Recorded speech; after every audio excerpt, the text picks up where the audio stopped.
What exactly are disciples of Christ to do? Are we supposed to forsake everything that we own, family, homes, children, wives, just to follow and preach the gospel to people? Go out like he told his disciples in the gospel, not owning anything, sell everything that we own, just basically go around as homeless people, going from city to city, living off of donations and charity, preaching the gospel until the end of the world. If you read the gospels, that's what he's basically telling you to do. Be a homeless person, give up this life, and your work, your whole work is the gospel, spreading of the gospel. And I don't see any place about collecting money, working, getting a wife, because he tells the disciples that in heaven you're going to be like the angels. I'm saying the whole point of being a Christian, you would end up being a homeless, single man or female, preaching the gospel, going from city to city, being castigated, being spoken down upon, being looked upon as a crazy person because you're speaking the word of Christ. All right. But sir, the Gospels are real clear that the stereotype that you've pictured here for us very well is totally false. Read Luke chapter 10, the best-known parable of Jesus, the parable of the Good Samaritan. When the Good Samaritan came upon the Jew in a puddle of blood on the side of the road, he had compassion on that Jew. He got down, cleaned out the cuts, bandaged the wounds, and then what did he do? He picked the Jew up, put him on a donkey, and brought him to an inn.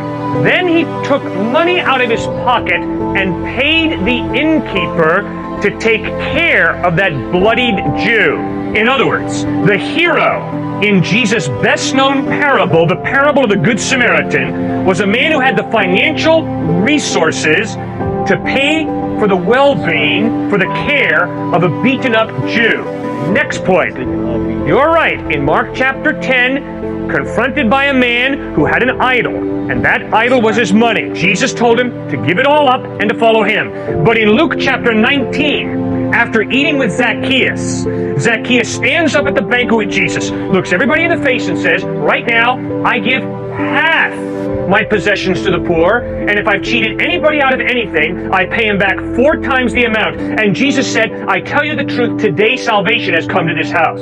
Zacchaeus did not give it literally all up in a sense of totally divesting all of his savings. He did not do that. He gave 1/2. He divested 1/2 instantly, and he paid back anybody he cheated 4 times the amount. Jesus said salvation has come right now. So it is incredibly narrow-minded to take one incident out of Mark chapter 10, where Jesus tells one individual, who obviously has his God as money, and say what Jesus said to that one individual is normative for all of us. You must read in context. In 2 Thessalonians chapter 3, Paul writes, if a man will not work, he shall not eat.